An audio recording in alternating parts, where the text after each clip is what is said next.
Slow down.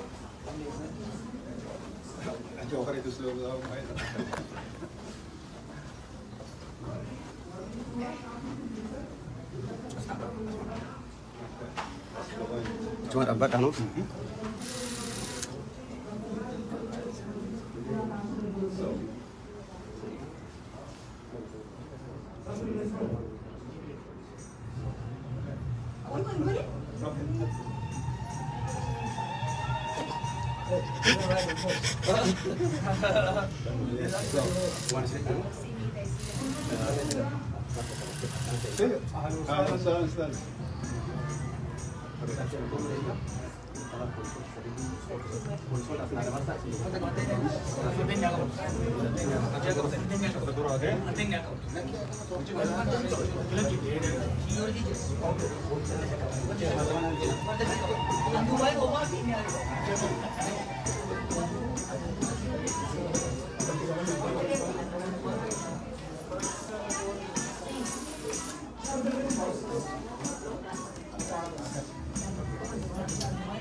Pulang ke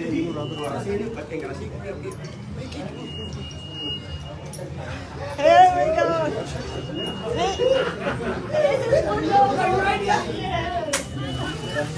Good luck for you. Hey, the biggest one I ever seen. Jenne. Let me know when you're ready. Let me know when you're ready. Yeah. Let me know. Signal and I'm gonna take the mic. Stay back. So, ulata mi senan tana. Hold up.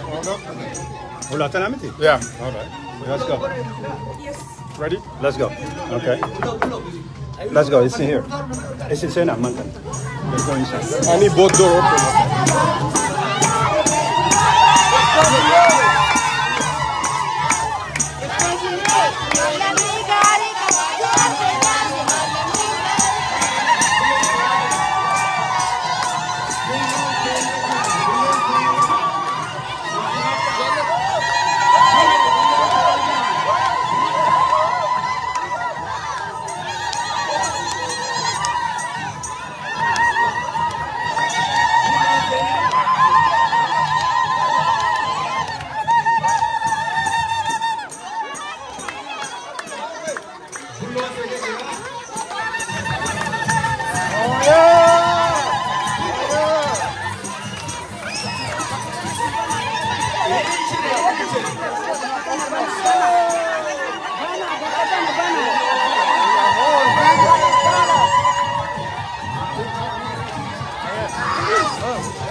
Amma kesuwa isinu gata warroni kun duga ganuta gata amma isi gata jolele kuwa ta parta jata gata Abdul Devi ta Nubana Bakatan anubana, bakatan. Bakatan. Gannuta ame gannuta karanubana. Galatoma. Yo, Bati. Galatoma, ore Dallas Galatoma. Bati. Karanubana. Karanubana.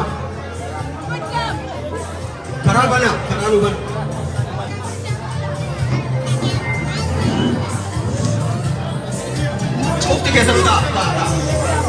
Warri Daalasis keessummoonnis dhuuftaa Galatoomaati. Keessummoonni nu seenanii jiru.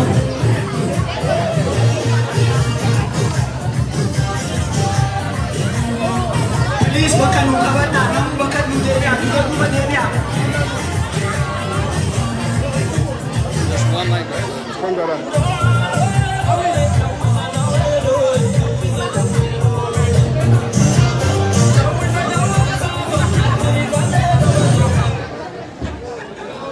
Please namoonni ta'a.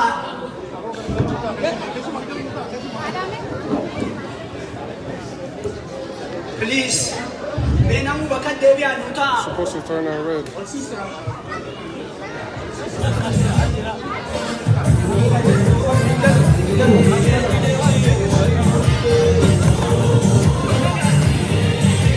You need a notebook and computer. Okay, hold it. Can you take this off?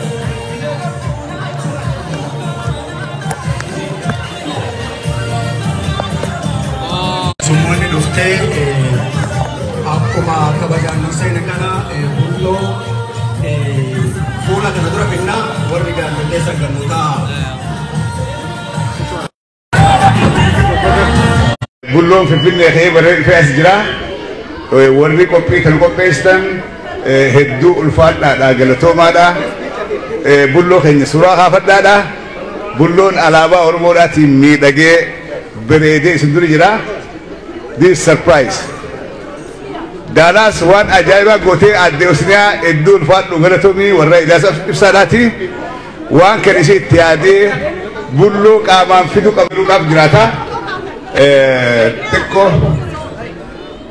maal gabbutani? Yaabadda. Hayyee obbo Baqqeedhaa fi bulloon yaabbachuudhaaf deemanii viidiyoo waraabadda.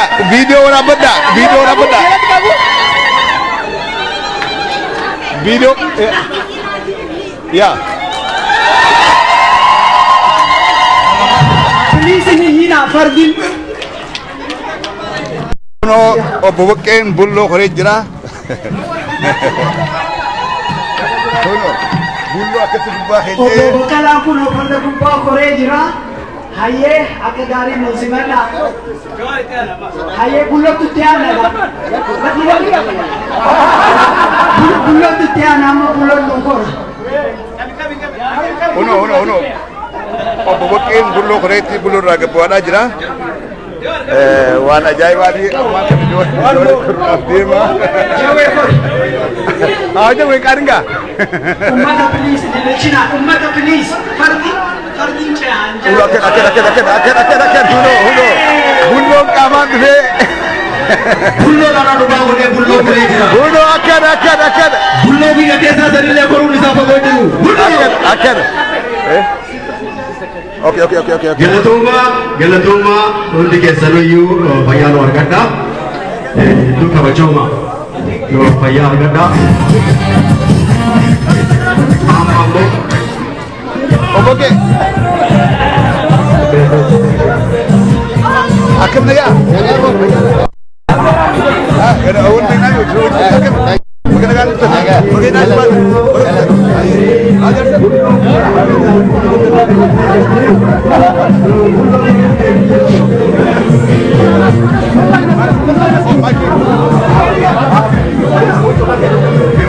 Ocho tu betul ni ko. Ocho di sini jauh. No.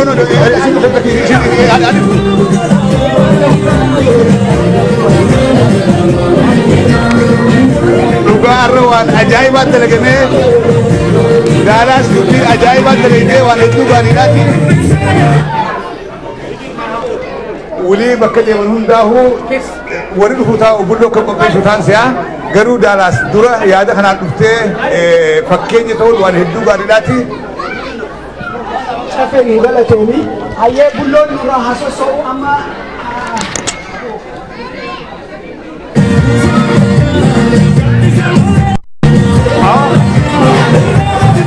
Aku boleh minta boleh tak? Boleh minta boleh tak? Mahal sini dah ni. Kemudian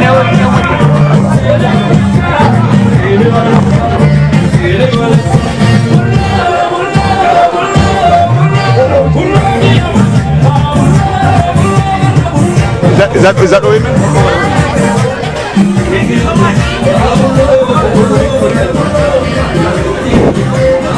ummata nugata bullo kana sososa bes bullo na galu amir bullo na bau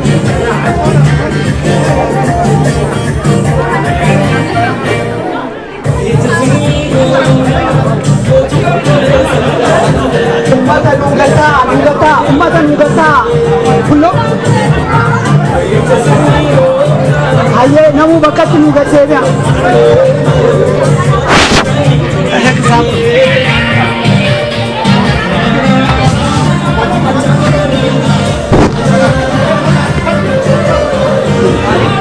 haye ummata nugata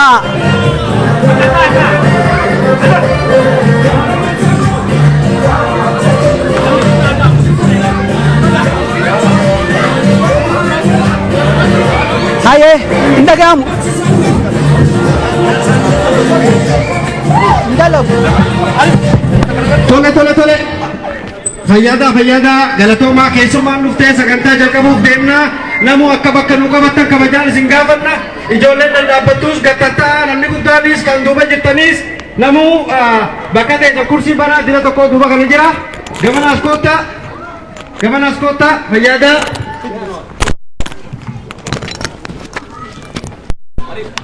haye amma maanguddoot nu banaa du'aayini Haji Said fi erko garana nu ol baha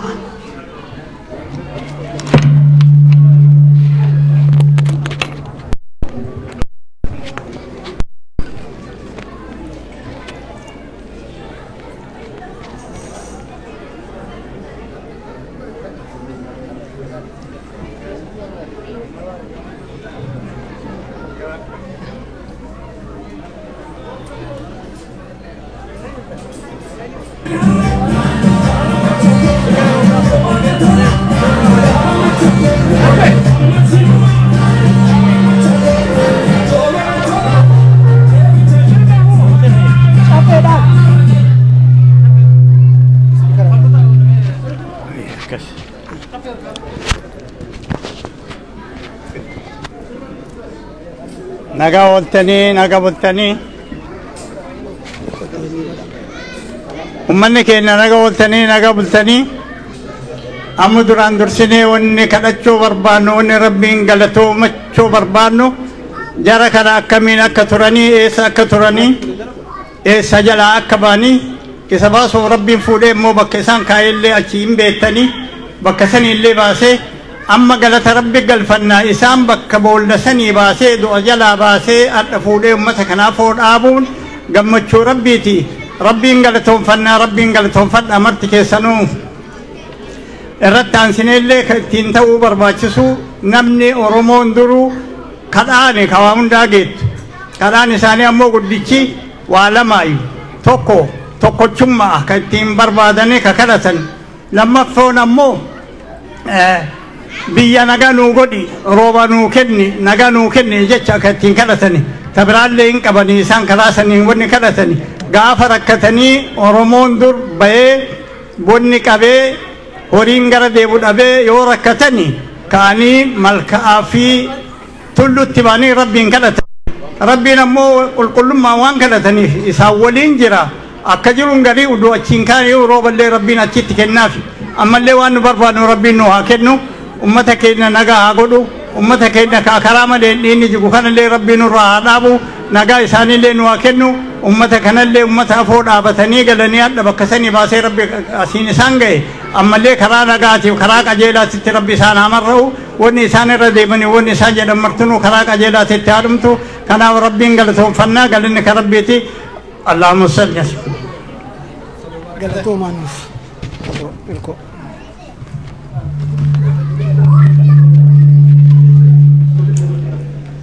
Akkam jirtan Oromoo baga nagaan jiraattanii wama hundaa nagaatu tura aansaa Rabbiin guddaadhaa jennu Rabbi du'a jalaa nama baasa rakkoo bara lamaan kana keessa rakkoo baay'ee keessa dabarre Waaqayyo guddaadha aggaammii isaan irratti godhamee yeroo baay'ee sana hunda Waaqayyootu jala baase Rabbiin galannaa ga'u isaan mana hidhaa baasee keenyallee kan immoo namoota hidhamanillee kan sababa garagaraatiin dararamaa jiranillee kan mana hidhaatti hafanillee Waaqayyo isaan mana hidhaa nu haa baasu isaan mana hidhaa nu baasee immoo asitti nu jidduutti argamuu isaaniitiif Waaqayyo guddaadha Waaqayyo galannaa ga'u galanni Rabbi haa ga'u ummanni keenya kan amma bakka hundatti rakkoo keessa jiru kana Waaqayyo isaaniif haa mirmatu isaaniif haa dhaabbatu bakka jiranitti hunda Waaqayyo gita isaanii haa ta'u rakkoo keessaa nu haa baasu tokkummaa Oromoo haa kennu afaan wal nu haa beeksisu wal jala nu haa deemsisu wal haa nu dhageessisu yoo tokkummaa qabaatan malee bakka barbaadan gahuu hin danda'ani kanaafuu ummata keenya Waaqayyo galannaa ga'u baga nu jidduutti argamtanii baga Rabbi asiin isin ga'e jennaa kanuma jedhaa fayyaa ta'a.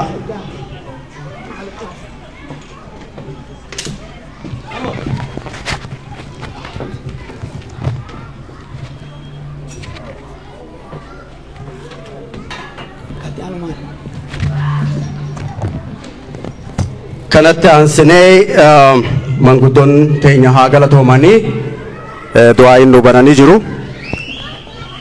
Kanatti aansee akka aadaatti haawwonni waan qopheessantu jira. Mijjuu aadaa keessummaa keenya dhandhamsiifnaa jedhanii jiru.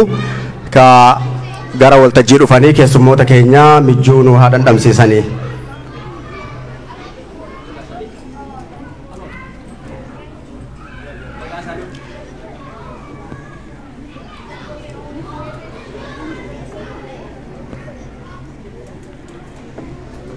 Adero.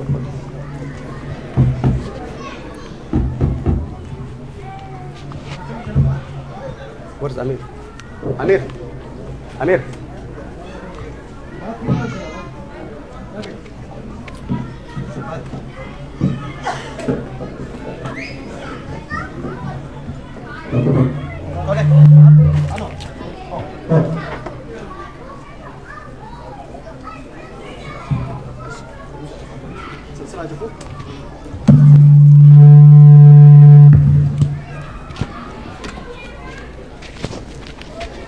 Galatomi Michael Fix nu godhee jira. Gaa kan mijjuu nu dhandhamsiisanii haadha Amir adde Makiyyaa fi adde Kaasayeetu iyyuu keessummoota keenya nu dhandhamsiisa.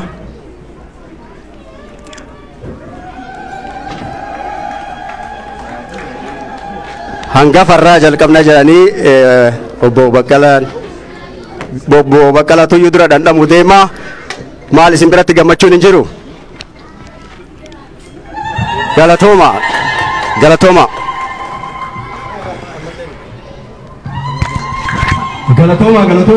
Akkas nuunoo.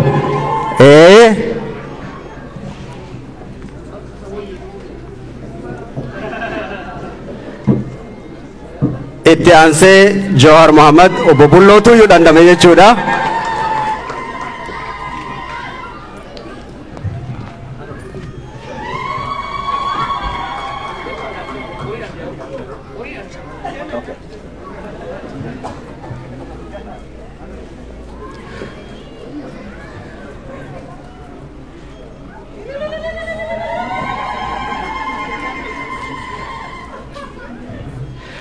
Malarraa ililchuu dadhabdanii ani ililchuu akkasimee maali dubartoonni Daalaas bakka kaleessa irraa dhufe hin irraanfatina.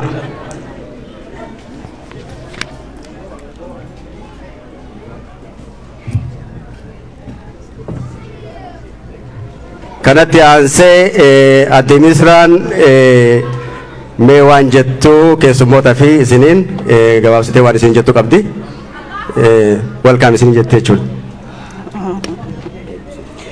Assalamu alaikum warahmatullahi wabarakatuh. Wallahi asirrallee dhaabbachuun fedhu garuu ardaan tanas dhaabbadhee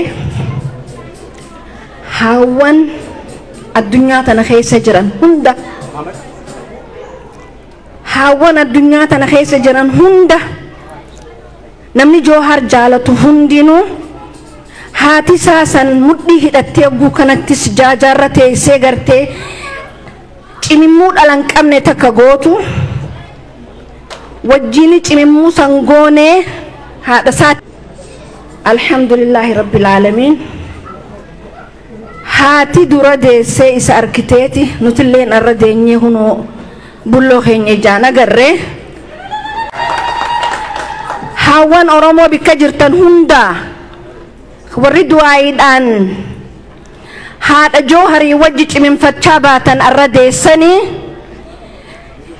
ammoo mucaan kun asiin nuu dhufe rabbi asiin nuu gahe ammallee immoo umrii isaa isa dheereessee rabbi isa tiisee bikka Oromoo marti hawwitu san nu haa ge'u jennee rabbi guddaa kadhanna. Wanni rabbi nuun goone nuti walii godhuu hin dandeenyu.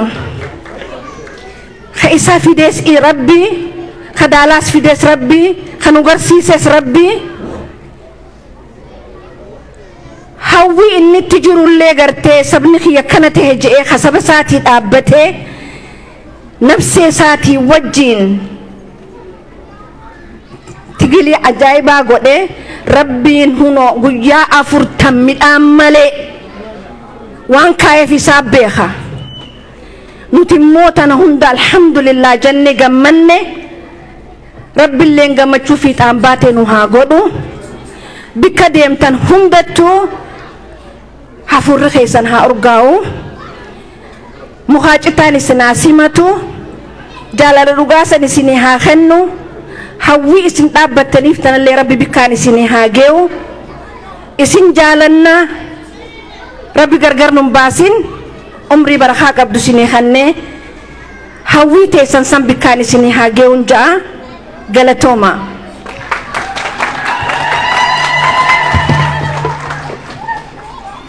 قلتوا مصر أروح مالتو تيان عبد الصمد عمري Abbaa Hundee Abdul Samad Umar asitti isin barbaanna.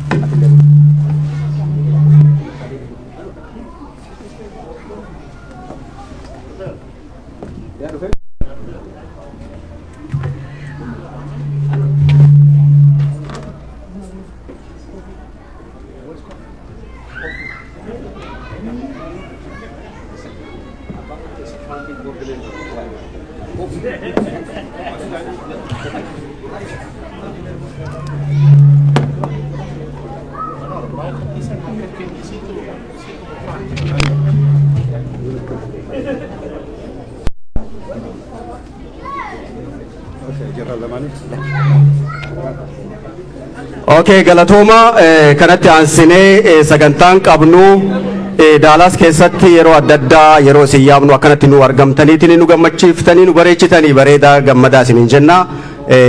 As dura walgahii tokko goonee turre walgahii sanirratti fandireezingii qabaachuu turre.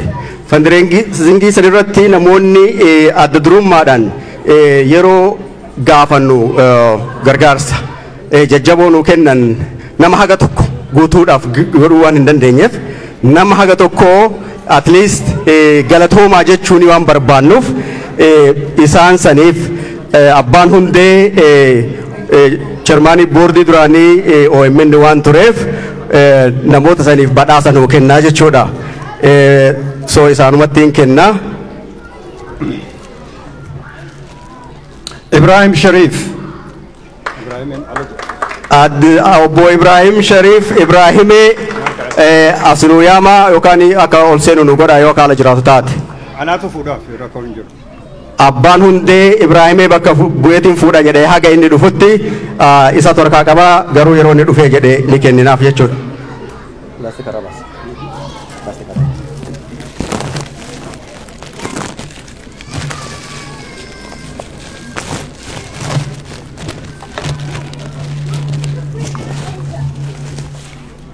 namni lammataa kan badhaasa kenninuuf Abdulaziz Bengani. Abdulaziz Bangani gara waltajjii dhukootu. Ibrahim enis achi jira khottu Ibrahim. Haji Ibrahim asinis kootu achumaan. Galatooma waan miidiyaa keenya miidiyaa hawaasaa bira nu dhaabbattaniif galatooma waan isin godhuu dandeenyu galatooma isiniin jechuu qofa.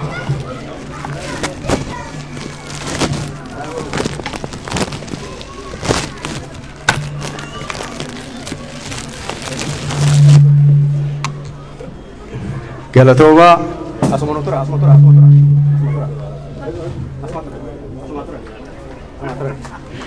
kanatti aansuudhaan Abdulqaadir Daadhii fi Aadde Rumaanaa Jeeyiloodha nama dorgomu barbaanna jedhanii turanii so waliin dhufaniitiin waan kana gurraacha nu godhanii so waltajjii irratti isa waliin nu dhufuu qabdi Aadde Rumaanaa Jeeyiloodha.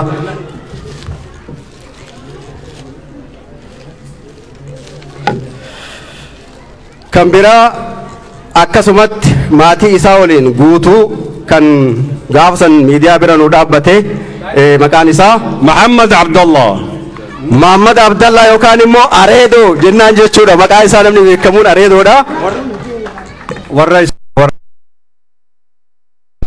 Faamilii guutuu waan ta'eef haadhuma manaatti dhufa inshaallah rabbi jedhe galatoomi.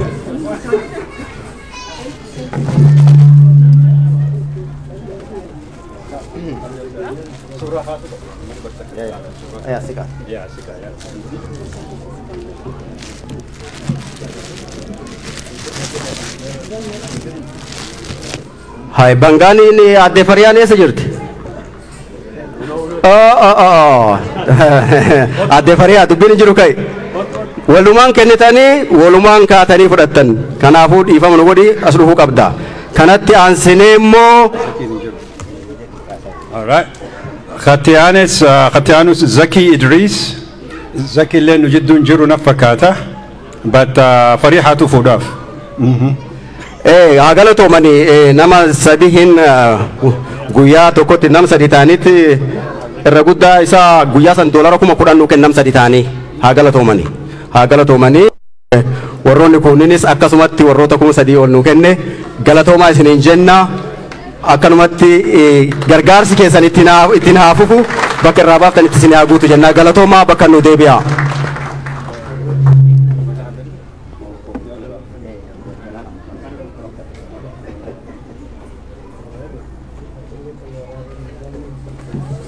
kan biraa asumatti aansineeti badhaasni biraatti ni jira badhaasni suni hoogganoota keenya kan aarsaa guddaa kafalaa turan biyya keessatti gaafa isaan hidhaman nuti asii rakkachaa baane so at least isaan illee yaadachuu qabna jennee waan tokko akka gareetitti warra godhe jira akka dhuunfatittis warra godhe jira kanaafuyyuu Aadde Misraa turee fi Sharafaddin gara madarakaa nu dhuftanii waltajjii nu koottaa isintuyyuu nuuf kenna.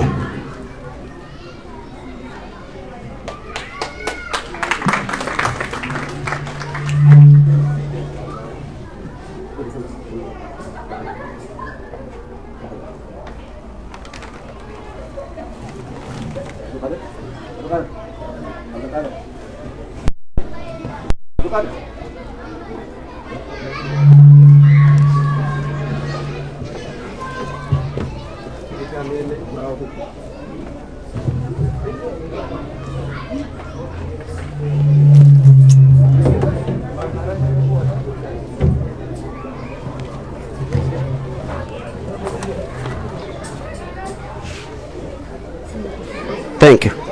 Ata. Balleessite ka? Balleessite?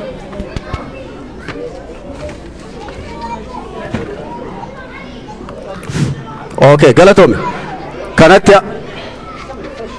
Kanatti aansee badhaasni kenninu maqaa afooshaa odaatiin qophaa'ee maqaa afooshaa odaatiin ka qophaa'ee waa hedduu asii qabna garuu akka hangafaatitti obbo Baqqalaa Garbaa tirraa jalqabna. Wanni kenninu kun immoo guyyaa boodarra isinii hima garuu ammaaf obbo Baqqalaa Sharafaddin nu kennaa kana nu haa kennu. Obbo Baqqalaa Garbaa kennaa isinii qabna. Maqaa afooshaa odaa daalaasiin isinii kenninee galatooma. Galatooma.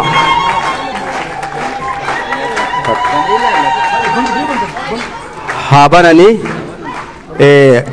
bakkuma tokko isin argisiisu itti aansee Jawahar Mohammed. Obbo Jawahar atislee fudhadhu yeroo tokko argisiiftu.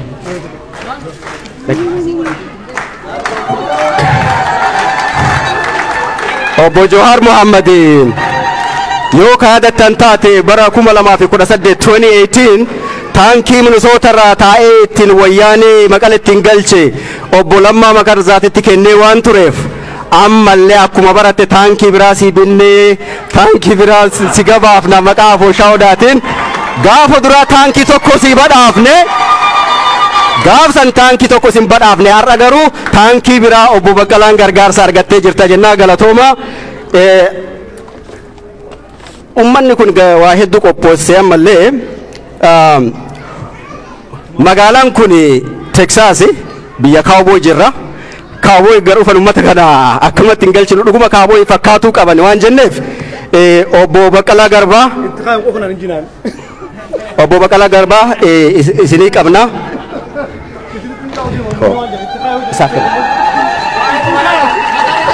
Matarra kaay baniitee argisiis atis ban Cowboy. Bas keessa. Cowboy. Dallas. Obbo Baqqalaa ammallee nafne koofiyaa qofaa miti jalallee ni barbaachisa jedhanii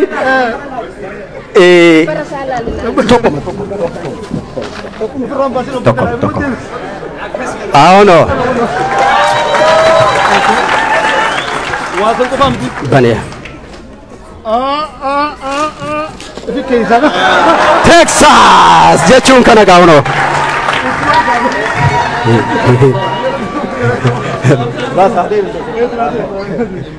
Lakka ol qabbi footoo bakka. Akkasi huno galatooma. Ammas erga kaawboy badhaasuun kennan oolle lameenuu wal fakkeessuu qabna jenne bullollee akkasumatti akka obbo Baqqalaatitti kaawboy koofiyaan qophaa'eefi jira. Obbo Bullo obbo Jawahar Mohammed dafii bani kana hunooti Dallas maal haga hamileen qabdanii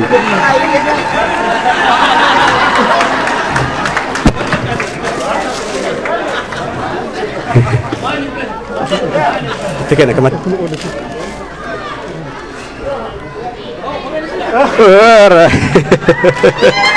Akkasi dubbiin kana fakkaata baay'ee nu galatooma isinis ulfaadhaa nu ta'a isinis bakka nu deebi'a maqaa afooshaa odaatiin badhaasa kana nu kennu keessaniif baay'ee nu galatooma isiniin jenna. Daalaasiin tun beektaa dubbii qabdi. Akkamitti hoogganoota keenya warra lubbuu nuu kenne nuti waa xiqqoo godhuu dadhabnaa jedhanii ammas dhuunfaadhaan akka maatiitti warra waa qopheessee jira. Isaanis akkuma reefuun tana kaase gaafa OMN gargaarsa cimaa nu godhanii nu bira dhaabbatan har'as kennaa qabaa jedha Muhammad Abdallaa Areedoon haadha warra isaa waliin fi maatii isaa waliin. Maal sagaleen?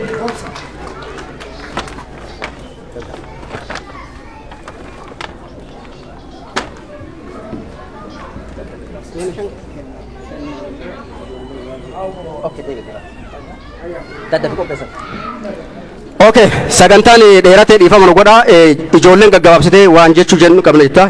You gonna say something? Okay. Howie, you gonna say something? Very good. I will hold for you. I'll hold for you. I'll hold for you. Akkam jirtan warri Dallas asitti argamuu keessaniif galatooma. Jawaar Muhammad baga Rabbiin si baase. Jawaar Muhammad fe'ii qabu dandeettii kaka'umsa murannoo fi kutannoo qabu nutti argisiisee jira.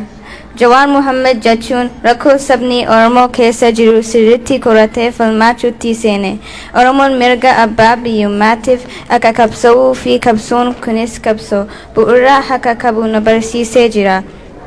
Kanaafuu haka qabnaa ni moona jedhee abdii qabuu fi murannoo qabu gochaan nuti argisiisee jira. Haa ta'u qabsoo qeerroo Finfinnee geessite amantee OPDOtti kente. Amantee OPDOtti kente. Baga amantee itti kente. Isaantu qeerroo fi uummata Oromoo ganne malee ati hin ganne. Ati bu'aa qabsoo keetii mul'istee jirta galatoom. Jawaar Muhammad ofitti amanee Rabbiin abdatee uummata Oromoo abdatee lubbuu takkitti qabu of kenne hi'amee beelawee guyyaa 40 waan uummanni Oromoo keessa jiru hunda irraa kudamee nu argisiisee jira. Goota kennaa hayyuu siyaasatii gamana teetee argitaa gamatti yoo dubbattu onneerra yoo deebistuu gaafii hundeerra hubatee hubachiisu dubatee dubachiisu qabsoo jechuun akkana. Keessummaa keenya warri Dallas immoo gaafii yoo qabaatan seeraan gaafachuu deebii yoo barbaadan obsaan eeggachuu galatoom hayyuu keenya galatoom ati goota keenya horii bulii si jaalannaa onneerra.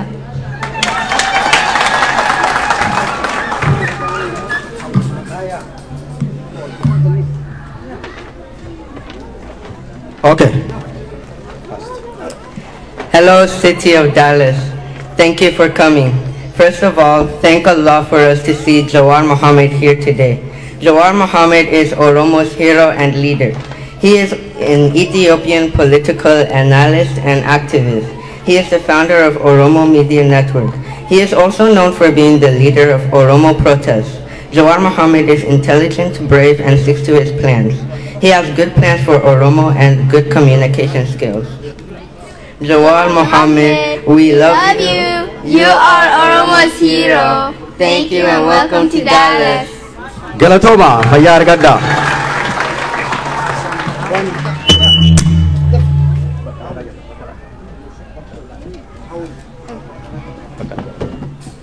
Now we have a special present for Jawaar Muhammad and Bakkala Garba.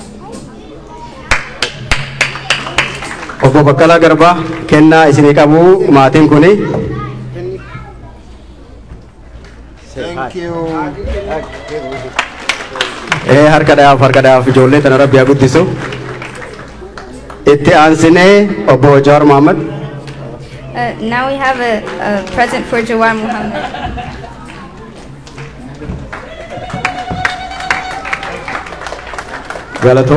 Galatoomaa mee maal kennan waan kennan ilaalla waan irra katabamellee isaantu beeka.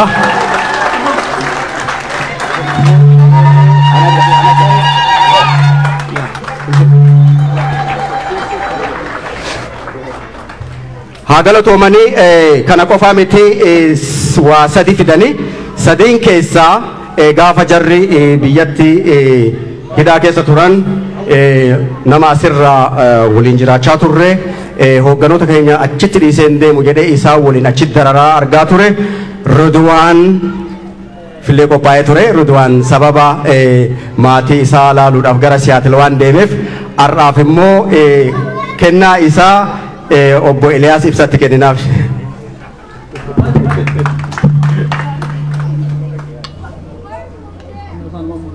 Okay.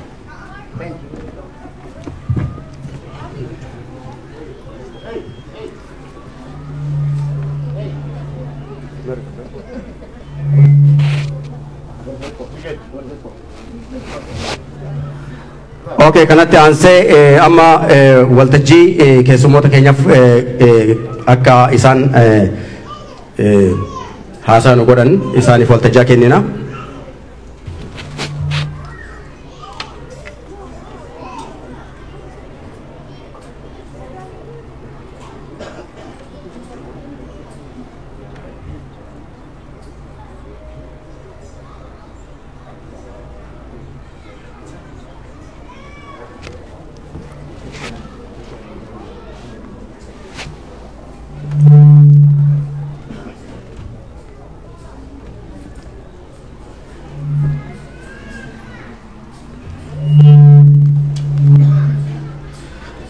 namuu gammachuma keessa ummata kana ijaan arguu kennaaf jedhanii gammadanii obbo Hirkoon as keessummaa bira taa'u ture achumaan bulloo wajjin bahee achi taa'e obbo Hirkoo ati as nu taa'e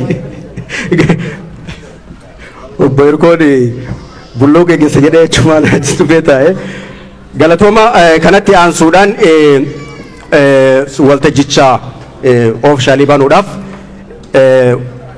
daqiiqaa murtaa'eef waan jedhu waan qabuuf caffee raammis gara waltajjii dhufee jechoota waan jedhu erga nu jedhe booda keessummaa gara waltajjiitti nu affeeraa caffee.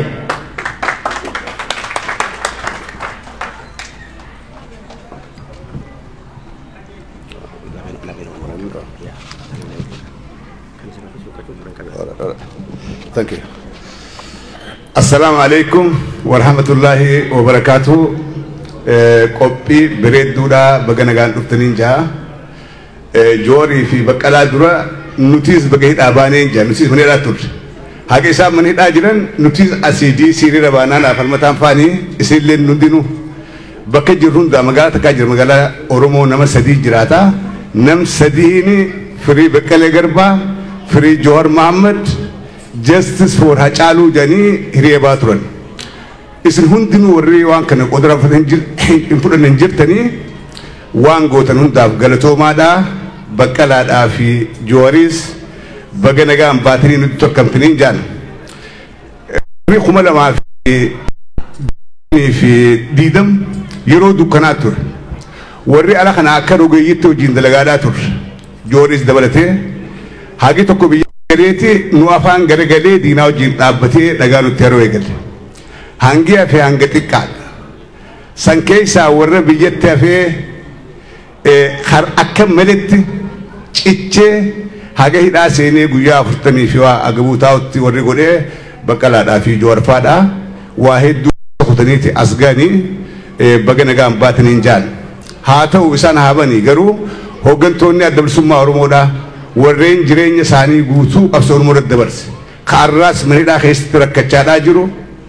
Kan toorchi taa'adhaa jiru.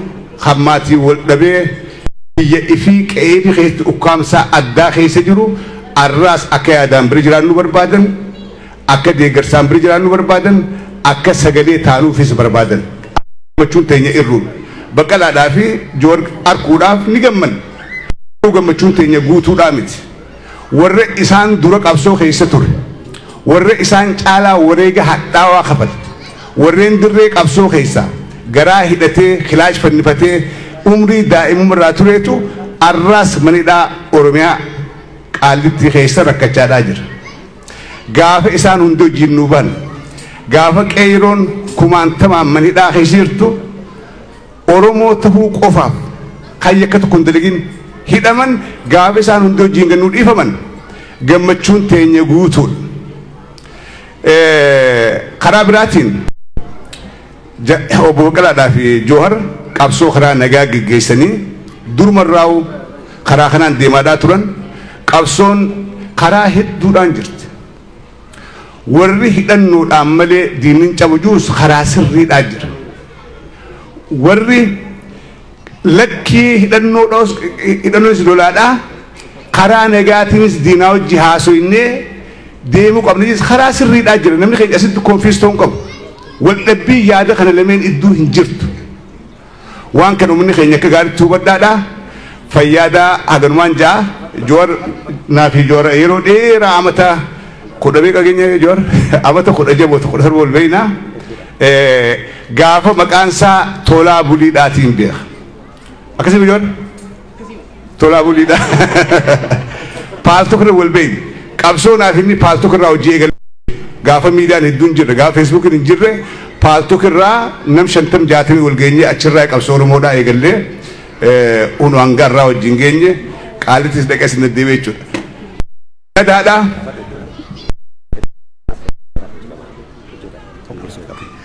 Dhiifama caffee gidduudhaan si dhaabuu kootii fi dhugumatti keessummaa of keessaa qabna. Keessummoonni kaleessa akkuma oolle kana oolanii torbaan guutuu dadhabaa turanii sagantaa akkasiisan qopheessanii halkan tu osoo nu tajaajilan har'a karaa dheeraa dhufan isin jalaa nafnu akkuma isin dhuftanii nu bira dhaabbattan nu isin bira dhaabbannaa galatoomaa isiniin jennaa waan biraa isin godhuu hin dandeenyu dhufnee isin bira mul'achutu iyyuu galata san deebisuu waan taateef hin dhufanii isaanis dhufanii mee keessummoonni kenna maqaa isaanii tokko tokkoon himullee barbaadnu caffetuyyuu maqaa isaanii isinii hima mee warri Hiwustan karaa dheeraa deemtanii dhuftan borus deebitan mee ummata kanaaf hamilee nuu kennaa ol kaa'ame keessummoonni Hiwustan irraa dhuftan galatoomaa fayyaa argadhaa mee maqaa isaanii caffeen isinii himu namoota tokko waliin qawwee dhukaasaa waan turaniif kan biraatis isaan sagantaa biraa qabu Memphis Teenes irraa akkamitti Dallas irraa hafuu dandeenya jedhee warri dhufee isaanoti maaliif yaani finni waan wal fakkaannuuf Salasiyo Memphis Teenes irraa ofee dhufee mee yeroo tokko si haalaalani akkasi huno hundaa'u bakka waltajjiin OMN jirtu bakka qabsoo Oromoo jirtu bakka hiriirri Oromoodhaa jiru takka illee dhabeen beeku gaafa Minneapolis dhufnus numaa wajjin jira bakka jirru hundaan akkam danda'an beekuuti fayyaade Salaa hedduu ulfaatu yoo thank you ulfaatu itti aansee keessummoota keenya qaqqaalii akkaan jaalannu as argamu kanaan afeeruudhaaf deema san dura garuu tiima falmataa Ibroodhaa jira tiima falmataa Ibroodhaa tiima qaalii tiima maasii addabeen beeku tiima yeroo hundaa waan Oromoodhaa keessa waliin jirru kalee isaan qophiidha qabaachaadhaa turanii arraas Teeksaas irraa dhufanii as dhufanii nu bira hedduu ulfaadhaa galatoomaan isin jara deebi'e itti aansee eenyu eeydan Joohar Mahammadiimi bulloo dheegaadhaa jirte jechuudha bulloodhaan kara waltajjiidhaa afeeraa maayikii isaafiin dabarsaa bulloodhaa wajjin walqunnama gaariin isin jaa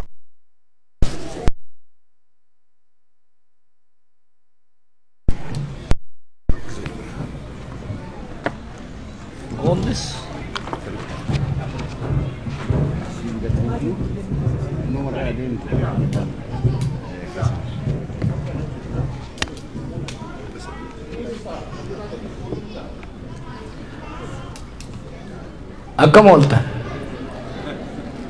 fayyaa jirtanii namni hedduun asii godaanuu jira na fakkaate nama bakka biraatti dur beeynu atleast nama arge caffee raamis bakka inni jiraatu rabbumaa fi Facebook qofaa beekaa inni illee asii godaanee na fakkaatti Amiris Chicago irraa asii gadi na fakkaate akkasii it's really wonderful to see you guys manni de Dallas yeroo dheeraan biyya kana deddeebi'aa ture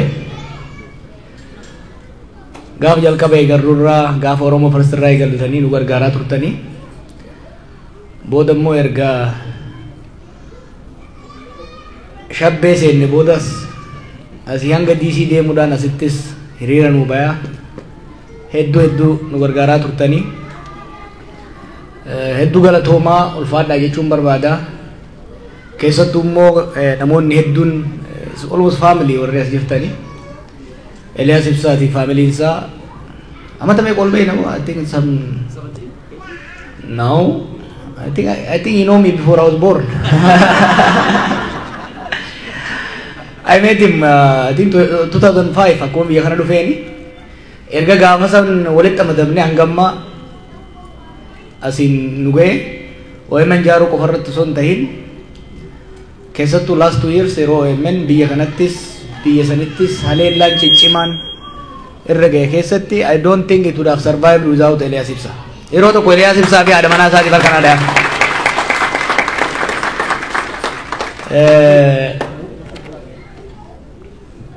warri Hiwustanii fi warri Dallas kun hedduu wal dorgomtan ganama kanatti qoosaatiin ture maaliif jidduu lafaa barbaadanii sa'a afurii sa'a lama gamana ooftanii sa'a lama gamana ooftanii jidduurra lafa barbaadanii maaliif hin qopheessine jennaan kalee warri asii har'a waa qopheessu Hiwustan turan warri Hiwustanitti qopheesse immoo dhufee as jira I think rivalariin friendly ta'e kun ka wal gargaaruu irratti wal tumsuu irratti magaalota lamaan wal cinaa jiran kana irratti godhamu magaalonni biraallee kan irraa baratamuu qabanii kan irratti hedduu jabaatanii deemanii warri wistanis galatooma kalee kajaa'ibaan nu simatanii marii gaarii goone turre har'a immoo isaan kaleessa limoodhaan nu simannaan isin immoo fardaan nu simattan wal morkii ajaa'ibaatii jira jechuudha galatoomaa isin lamaanuu.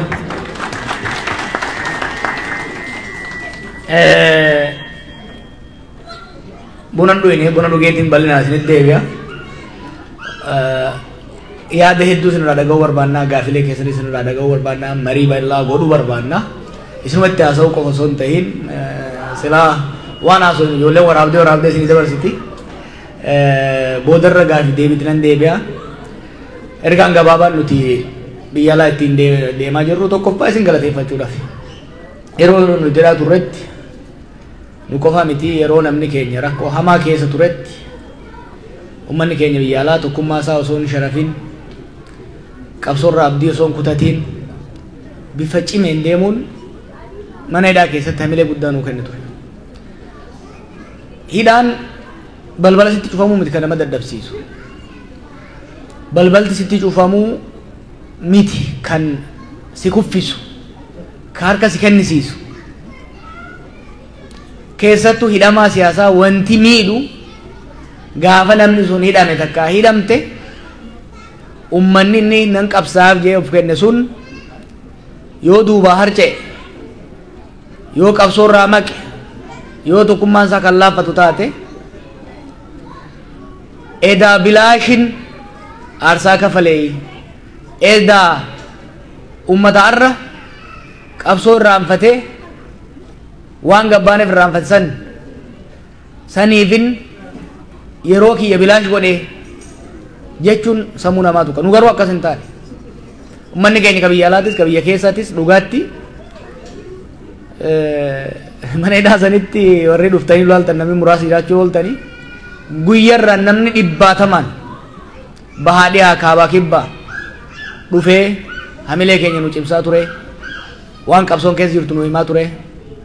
Isin immoo warri biyya alaa cabbii keessa aduu keessa karaa fagoo deemuun mormii godhaa turtan maatii keenya maatii hidhamtoota gargaaraa turtan qeerroolee madaayan miidhaman gargaaraa turtan qabsoo karaa hedduudhaan waan qabdaniin humna qabdaniin beekumsa qabdaniin qabeenya qabdaniin gargaaraa turtan kana waan dagaa turreef kana waan quba qabnuuf mana hidhaa keessatti hamilee guddaa qabaachaa turre jechuudha. Kanaaf hedduu galatoomaa isiniin jaa gaafii deebii irratti isinitti deebi'a amma boosa kiyyaaf hin kenna boosni kiyya irra isiniif haa buusu galatoomaa.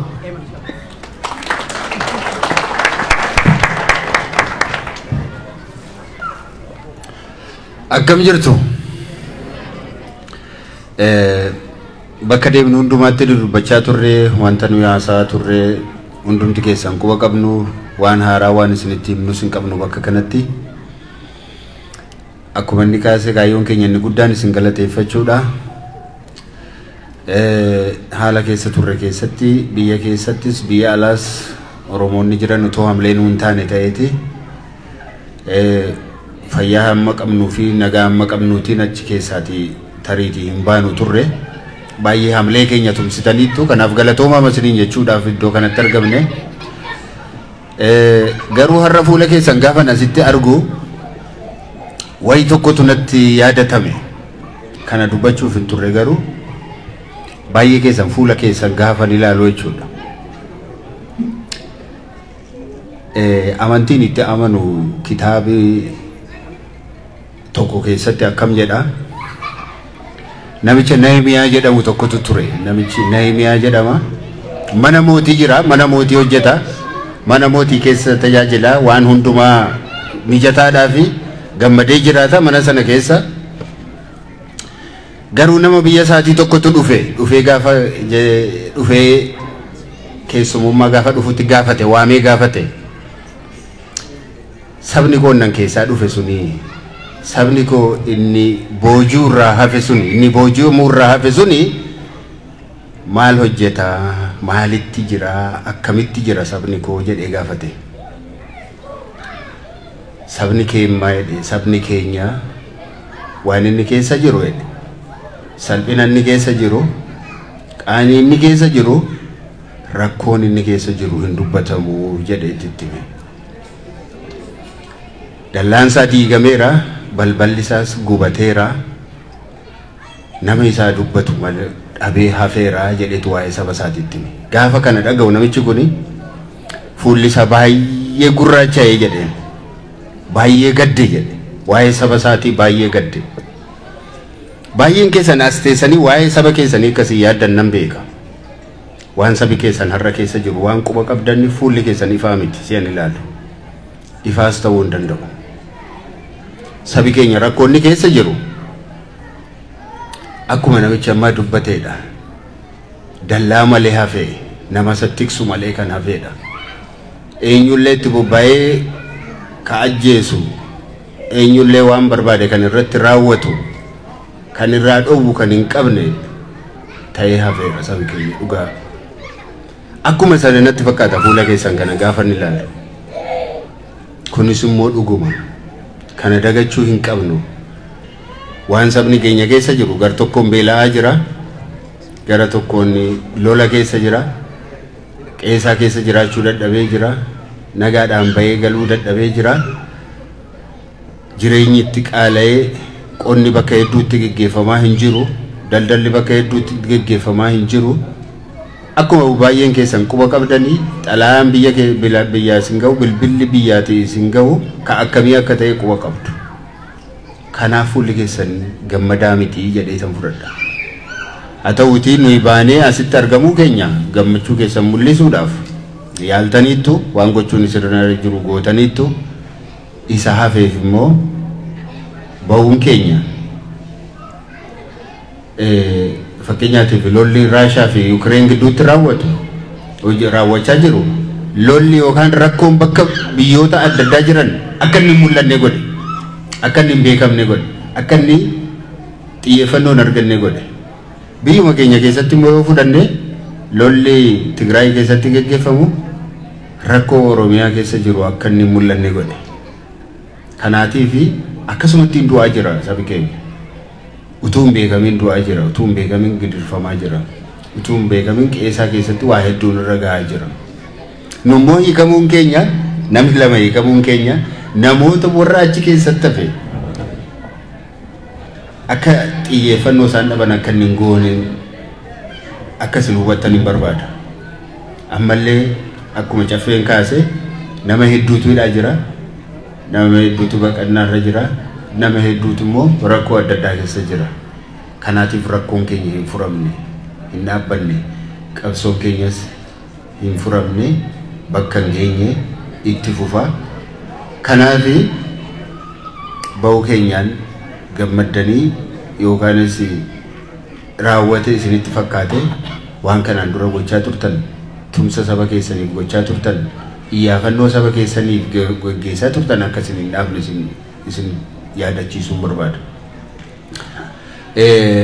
Kana caala waan jennu baay'ee hin qabnu yoo gaaffii yoo qabaattan nu gaafachuu dandeessu oma tokko tokko gaaffii hin qabdan yoo gaaffii moonuma qabaattu jedhee tayyaada achirratti kaafnee wanta tokko tokko mari'achuu dandeenya. Garuu ammaaf wanti nuyi jechuu dandeenyu ammallee wanti fuula keenya dura jiru isa armaan dura keessa dabarreen ol yoo ta'e malee isaa ol cimaa yoo ta'e malee isaan ol hammaataa yoo ta'e malee isa duraatiin gadi miti kanaaf nu bira dhaabbachuun qabsoo nuti geggeessinu nu tumsuun deeggaruun namoota karaa adda addaa qabsoo irra jiran gargaaruun bira dhaabbachuun wal ilaaluun wal hubachuun barbaachisaa akka ta'e duwwaan isin hubachiisuu barbaada kanaaf irra deebi'ee galatoomaan isiniin jedha yeroo keessan fudhattanii bakka kanatti argamuu keessaniif baay'ee gammadaa baay'een isin galateeffachuu barbaada galanni keenya namoota mana hidhaa turan namoota ammas immoo mana hidhaa jiran kan isin gargaaraa jirtanii fi bira dhaabbachaa jirtan maqaa isaaniitiin isin galateeffachuu barbaada fayyaa ta'aa isiniin jedha.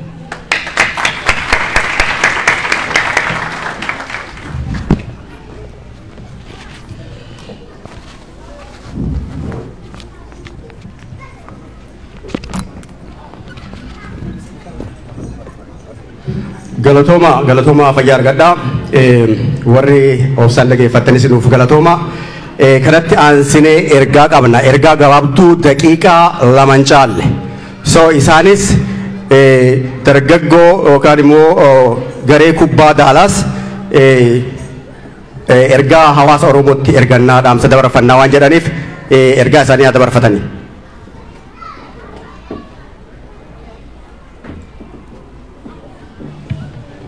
Kanatti aansee isaan booda sagantaa itti aanu qabnaa. Sagantaa san booda gaafii fi deebii ifis hiree isinii kenninaa. Gaafii fi deebiidhaaf uf qopheessaa namoonni gaafii fi deebii qabdanii amma garuu ergaa dabarfatu kunis kenna.